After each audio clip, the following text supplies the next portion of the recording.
Last week was a wild one. First, a surprisingly upbeat response to slightly hot CPI, followed by a PPI shock. I mean, that number was really quite something that only crypto seemed to take seriously. Equities, on the other hand, they barely blinked. Both the S&P 500 and NASDAQ marched to fresh record weekly closes, shrugging off what might have been, actually I know would have been a bigger deal in another market cycle. Now, normally you would expect the dollar to surge on inflation jitters like we had from PPI, but this time it could barely scrape its way back to the trend line that it already fumbled during its last rally attempt. Now, outside of crypto, semiconductors were the one lone sector that played by the rules a bit. A lot of names in that sector broke their key uptrends across the board. Now, interestingly, we did see capital rotate from semiconductors into healthcare and defensive. That's something worth keeping on the radar because if this pattern sticks, it can often mark a shift in a market cycle. Now, we're not there yet, but if it persists for several weeks, we really need to pay attention. For now, however, markets continue to climb the proverbial wall of worry, even as we head into the always, let's say, interesting Jackson Hole Symposium this week. Interesting is a nothing word, but I'm trying to be kind. So let's get back into the charts to see what they have to say after that week off for stocks, commodities, and crypto. Let's go.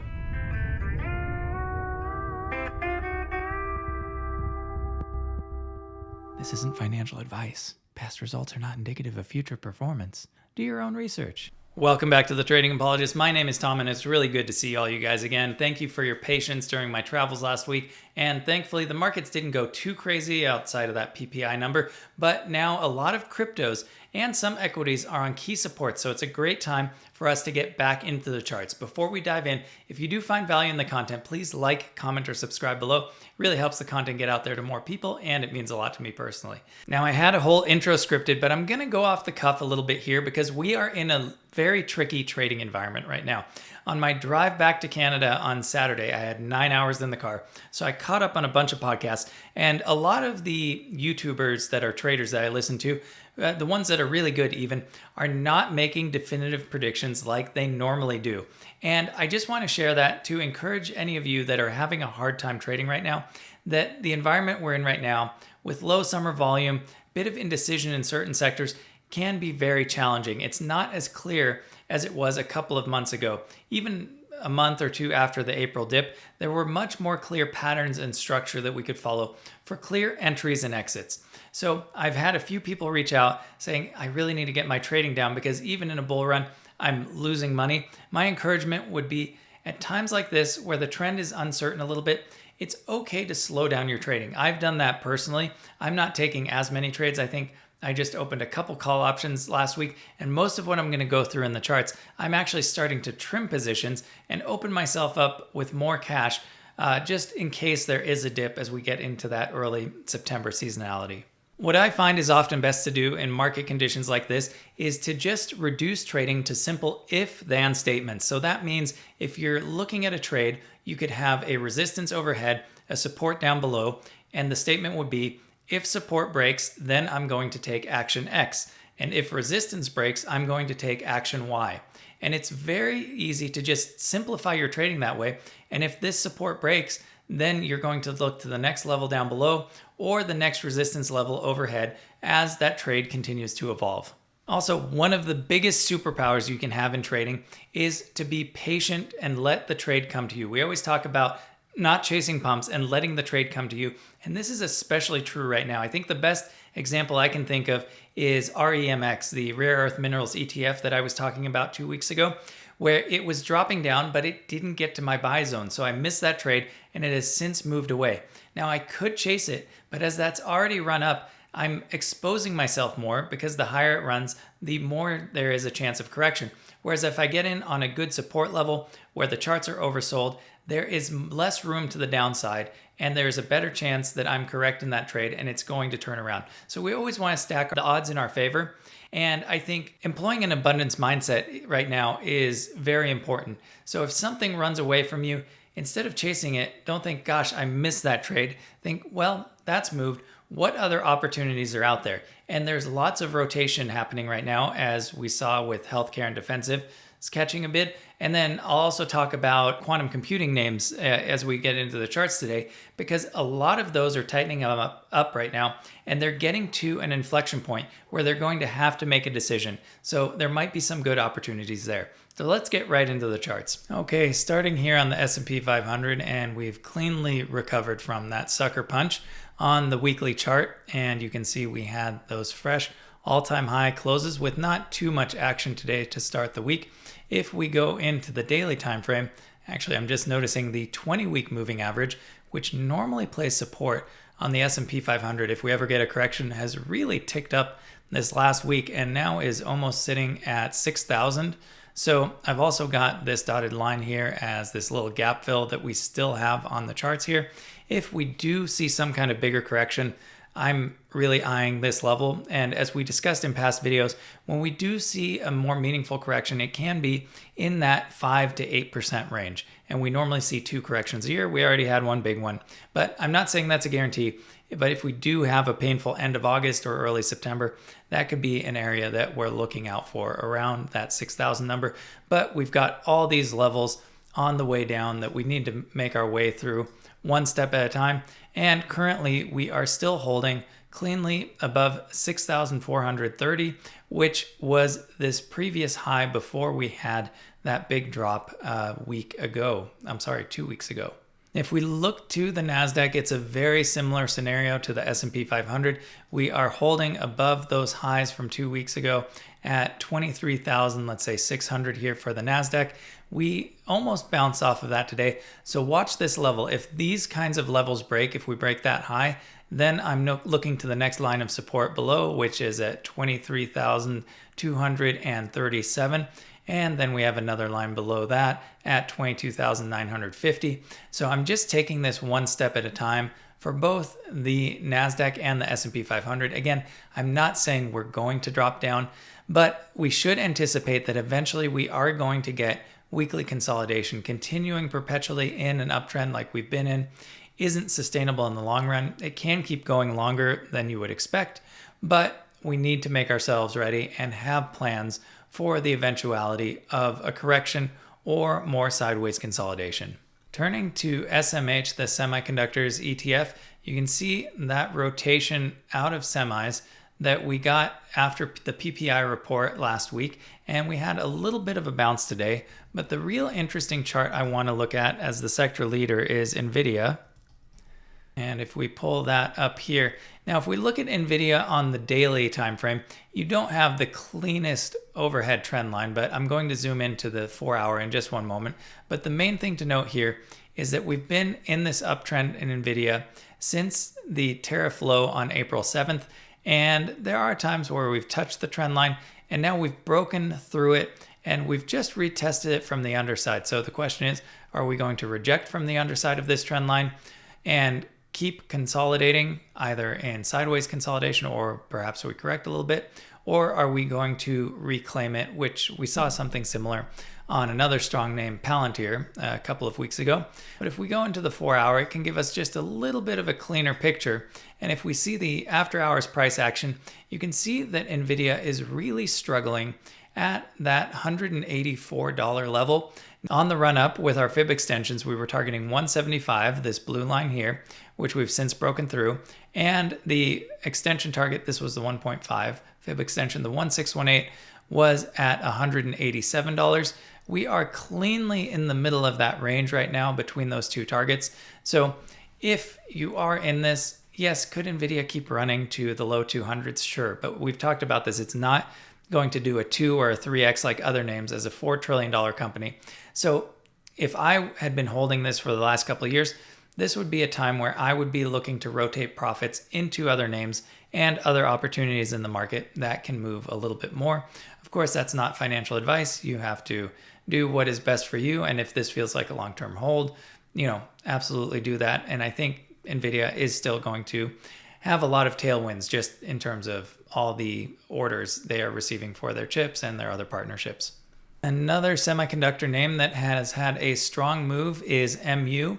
And this is one where I did not get my full entry. I made my first entry here at this dotted line at about the $108 mark. Then I made a bigger entry here at the 618 level, which was, let's just say a little under $104.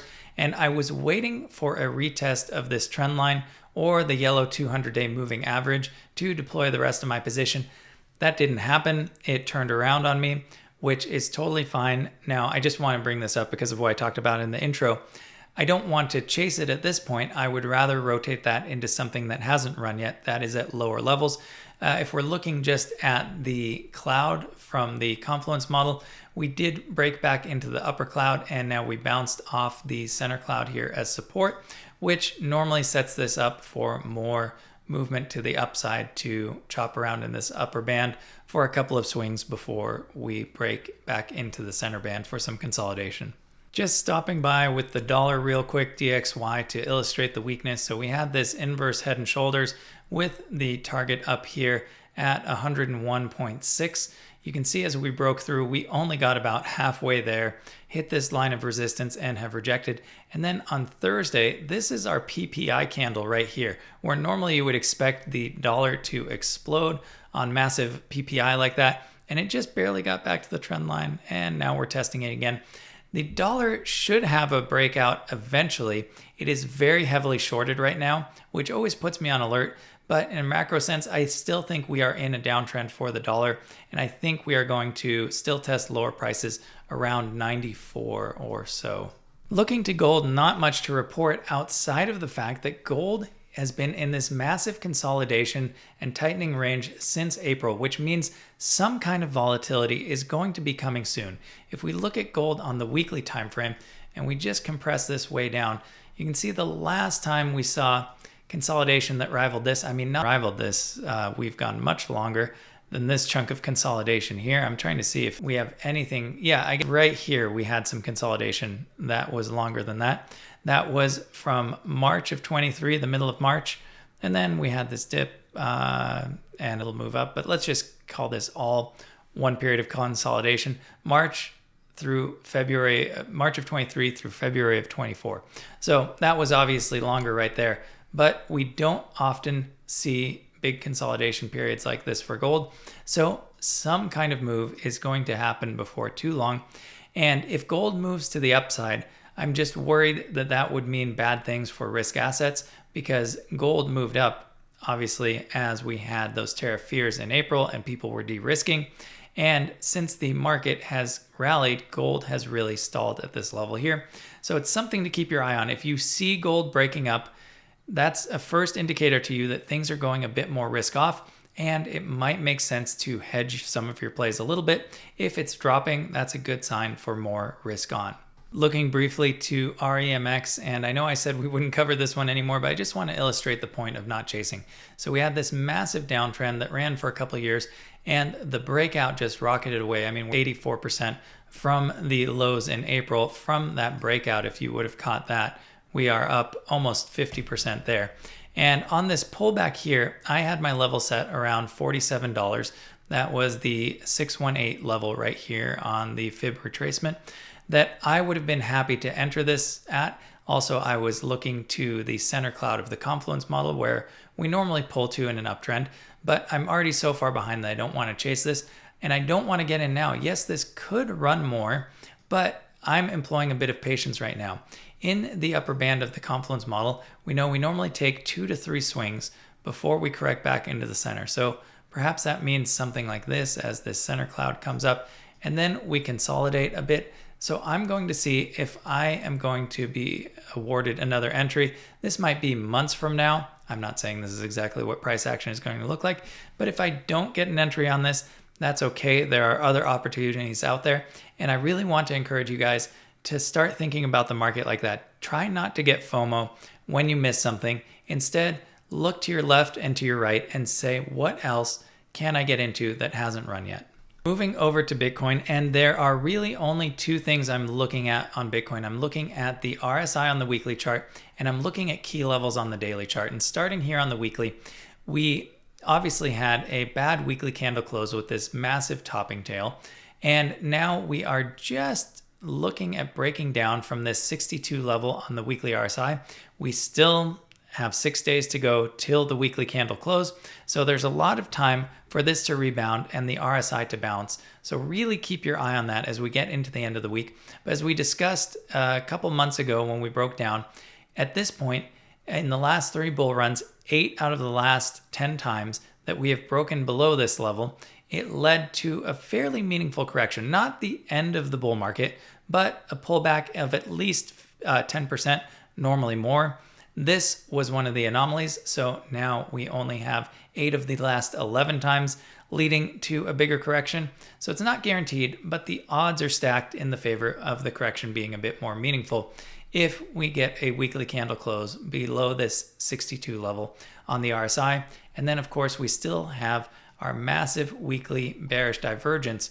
And if we get above this level here, that would kick off more of the euphoric part of a bull run, if that is to happen this time, or the banana zone, as Raoul Pal likes to call it. So keep your eyes on those 2 levels on the weekly. If we go into the daily, the one not so good thing is that we have broken this underside support line that has been our support in this run up since that April 7th bottom. So now that we're below that, it doesn't mean we're necessarily going to fall out of bed, but it does mean that momentum is coming out of our uptrend. So down below, I'm going to be looking next actually to this swing low right here where we broke out at 112,000. And if we can bounce there or before there, then we still have decent market structure for testing new highs sooner than later. If we break below this 112 level, then we are in for a few weeks of correction at the least. And I hate to say it, but it even opens up the chance of testing the high 5-figure range. So really keep your eye on this swing low right here. However, if we find a bounce, say maybe even at this diagonal trend line, which I need to extend, which is coming from our previous top, so I'll sharpen that up later. But if we find a bounce here or anywhere in between, that's a good sign that we should be on our way to recovery. But dropping this trend line, generally speaking, is not a great sign, and now we have rejected from it.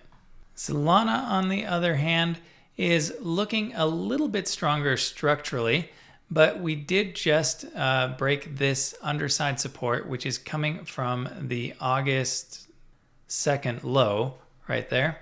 So we did just break down from that. I suspect if we pull up the RSI, our 4-hour, you can also see we had a rejection on the RSI where we had this 4-hour RSI uptrend that we broke down from and then rejected from that trend line. And this just tells me that we've got a little bit more to go to the downside, unfortunately, and maybe our 4-hour RSI will reset all the way before the next move up. If we go to the daily, our daily, I also have an underside support on the daily RSI. So we'll see if that continues to hold, and that daily RSI support is going all the way back to our lows in April. If we look to Ethereum, we tried to make new all-time highs last week. We didn't quite get there. We were maybe about $100 shy of making all-time highs. But if we compress our price action on the weekly and we just look at this previous breakout zone at 4,100, that would be where I would anticipate support coming in. So let's just draw that in for ourselves right there. We've got potential support coming in at 4,100 in this correction, and anywhere up to there is still really strong for Ethereum. Even, I mean, slightly below to $4,000 range or just below at this previous peak. But if we close multiple days below this level, it does open us up to further correction and potentially coming down. I would look at the $3,500 zone as the next area of support. So we can just draw that level in. That's just looking at these daily candle closes and these wicks up that we could potentially go all the way down there. But generally speaking, while Ethereum has been a bit weaker the last couple of days, it is still in an overall position of strength. And it also makes sense that there is some profit taking coming in after this massive run up that we've had. Now, MicroStrategy, on the other hand, isn't looking too strong. It has a daily downtrend forming, meaning that we made these highs and then we made these even lows, and then we made a lower high, and now we've made a lower low. From a structural perspective, we are clearly in a downtrend. We also broke this little underside support, which we retested today and rejected from. We do have the 200-day moving average underneath, which should provide some level of support. We can always wick down below there. So I'm honestly eyeing, this 243 range right now at this previous peak as an area of support. Anywhere beyond there, I would start getting a bit concerned for the overall structure of this for the near term. I don't want to sound too bearish on it, but there is a theory that if you look back to the previous bull run in 2021, MicroStrategy peaked earlier in the cycle when Bitcoin had its first run up, and then it failed to make a higher high when Bitcoin eventually set its all-time high of the bull run. So I'm not sure if that's going to repeat. MicroStrategy is obviously a far different and more evolved business at this point in time, but we need to take this one day at a time. And if this continues to break down, it may be worth hedging a little bit for MicroStrategy. Looking to Tesla, on the other hand, we are still in this wedge pattern. We bounced from key support here at 325. We're also at the 200-day moving average. So Tesla has been outperforming a little bit. And if we break above this wedge, we had a false break to the downside and to the upside, then that would put 267 in play, which would be our next overhead resistance. So that could be a decent little move in there for Tesla. If we look at the breakout zone up to there, it's about, let's say, a 9% Tesla. And if we can break through that, then 420 would be the next target. So keep your eyes on this one to see if it can start to move again and get out of this months-long tightening wedge pattern, which we have been in since the end of May. Now, while the broader market underperformed a little bit today and didn't do much, Hood and Coin both had fairly good days. And you can see, even though these have been on massive runs, there is still a lot of strength in this sector. And it looks like Hood could be setting up to break its previous all-time high at 117 and change. So that next level overhead I have is $125 for Hood. And if we look at Coin, just while we're here, and Bull underperformed these two a little bit today. Coin also, while it did correct, it did have a bounce today from this support level, which goes back to these previous peaks here, which we did wick below for a couple of days. Now it seems to be forming a base, and I want to see if this is going to be our first higher low in the recovery. So we bounced, we made a higher high compared to this candle. Now we're potentially forming a higher low on this daily candle, and my next target overhead would be the gap close, which is right up here at $377. So let's see if Coin can get a move on to that level there. If we do move up, I do anticipate these kinds of trend lines here. We had underside diagonal support that can now become resistance as we get into it from the underside. So something to watch out for if we do recover up to that level. Now, PLTR has started to correct a little bit. It has had 4 down days off the peak now, and that can sometimes be a signal if you have 3 down days off of a peak for a period of cooling off that's going to last a little bit longer, so a bit more downward price action or consolidation. We're also getting a sell signal here on the confluence model, and now I'm looking to that trend line that we broke as support. So if we come down and we bounce from that trend line, that would be a good sign of strength for Palantir. So this can be your simple if-then statement. If we bounce and you want to add to your position, even though it's very much overvalued in my opinion at this stage, but they continue to get government contracts, your statement could be, if we bounce, I'm going to add to my position at that trend line. And then you have your clear invalidation. And if we break through, I'm going to go short. That might not be your position, or it could be, if we break down from that trend line, I'm going to hedge my existing position in Palantir, or I'm going to unload some of it if we break down there. So anyway, simple if-then statements really make trading a lot easier, and taking profits, if you've been in this for a while, anywhere up here is a massive win, and there are other names that are probably going to run more. If we move over to HIMS, we also broke a trend line on HIMS that played underside support ever since April, and we have continued to correct in this downtrend. We've tried to find a little bit of support here at around $44, which are the tops of these candles in this previous consolidation range. I have not entered yet. I got out of my position up here. We're on the 4-hour time frame, but on the daily time frame, this was a classic reversal pattern that we saw at the top there. So I've been out of my position. I was happy with what it got me from this dip down here, but I would be looking to re-enter if we can confirm this turnaround. But since we broke this downtrend, I am not being as aggressive, and also because of seasonality.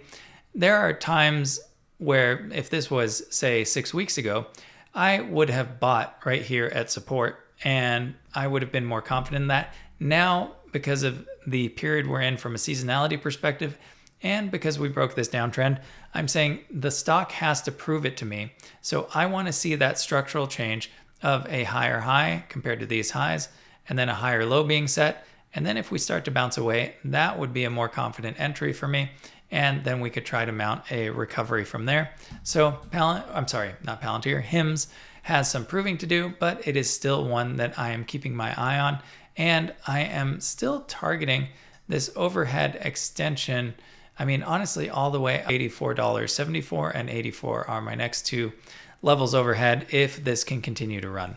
Going back to OKLO, which we haven't talked about for a few weeks because I ended up getting out and taking profits here around the $80 range. Actually, I took profits here at our price target at 75 and then layered out the rest of it all the way up to 80 at that 100% fib extension right there. And the point of bringing this back up is just to let you know that it's okay to take profits and to trade on these smaller moves. So we had this falling wedge pattern, which isn't perfectly married up because we had drawn this off the 4-hour falling wedge, which we don't see that after hours price action here. We had our price target and started getting out and took profits. Did we miss some of the move? Sure. We didn't nail the top. There was another 11% in it to the top if we're just considering the middle of that range where I started layering out, but that's okay. I often think if you can get out within the upper, let's say 80% range, that is a massive win because no one is going to predict the exact top. And now we've had a change in structure, and that change in structure is we had a low, but that was still a higher low, but we've had our first lower high, and now we've made a lower low. So as this continues to unfold, I would imagine we might make another lower high and continue to break down for a little bit until the charts reset. The financials on a lot of these are terrible, but they are continuing to run. And actually, one request I had come up for this sector was SMR, which I have not looked at, but let's take a gander. So right now, SMR, I would say a very similar structure. We made a lower high right here off this, I would call this an even low right there. Now we've obviously made a lower low. If we break this swing right here, that's a very bad sign in terms of weakness in the charts. So say that happens, I could see something like this happening, and maybe we then find support at the 200-day moving average. So I have not looked at this chart in depth, but if I was wanting to get into this, I would be patient right now, and I would look at least to the 200-day moving average as a place of support to potentially get in. And if we bring up our RSI here on the daily RSI hasn't quite reset. Mean reversion is close to printing a dot, but if the daily RSI resets and we get a mean reversion dot as we're getting close to a key support line like that, that would be a much better sign. Given how richly valued these are, I would want to see some confirmation of the trend turning. And if we just look down here as an example of how you can play this in real time. So the whole time we're making lower lows, lower high, lower low. What's happening here? Our first higher high compared to this swing high right here, and then our first higher low, and then another set of higher highs and higher lows. So as soon as you see that change in structure, I love to get in on this first higher low. That is a great entry. Yeah, you're not nailing the bottom, just like you don't have to exit exactly at the top like we were talking about on OKLO. If you get within that top 20% range, you're doing fantastic as a trader. If you can get in that bottom 20% range, and actually this is much better than the bottom 20%. That's much closer to the price action. That can really set you up for success. You can see we also had a couple mean reversion dots. RSI got very close to the bottom of the range. Didn't touch all the way, but sometimes if a stock is hot, it won't. So anyway, hope that is helpful just for a little trading lesson. And I would wait on SMR if it was me to get an entry. And if you're in it, oh, it's already corrected a bit off the top. So you would just have to weigh your options based on how much room there is to the downside. Well, I guess, even if the 200-day moving average is moving up, maybe got another 17% to the downside. So yeah, employ a little bit of patience. I bet you can get a better entry on this one. Coming back to Rigetti, I just wanted to talk about the quantum computing space because there's been a lot of consolidation happening in a lot of the names. And for RGTI or Rigetti, we still have that let's say $31 price target from the break of this wedge that it was in. And it has not been going really anywhere since that initial move out of the break. It has just been hovering around this range, but another move might be incoming. And for sectors like this, I always look at the sector leader for quantum computing. It would be QUBT. And then there are a few other names you can look at as well. But this is one of the larger ones in the space. And this has just been in a similar tightening range where we had a move up. And now we have been consolidating and tightening up. Yes, you might say, okay, we had a lower low, a lower high. So that might be giving you a bit of a lead on this one. But I think it's a little too soon to call because we did find support at these previous highs and we bounced cleanly from that. And so now this is looking like a first higher low. And I'm wondering if we can start to build structure and break out again on a run here, which would impact the rest of the quantum computing space. This sector is very news driven, so keep your ear out for that as well to see if some kind of move could be incoming. And when that does happen, it can run quickly and by lots of percentage points, so be ready. I'm still holding my RGTI position from the breakout and will look to unload if there is a more meaningful move northward. Okay, there are so many more to cover, but the last one I have time for tonight is UPXI, the Solana treasury play. They are one of the largest, if not the largest holder of Solana.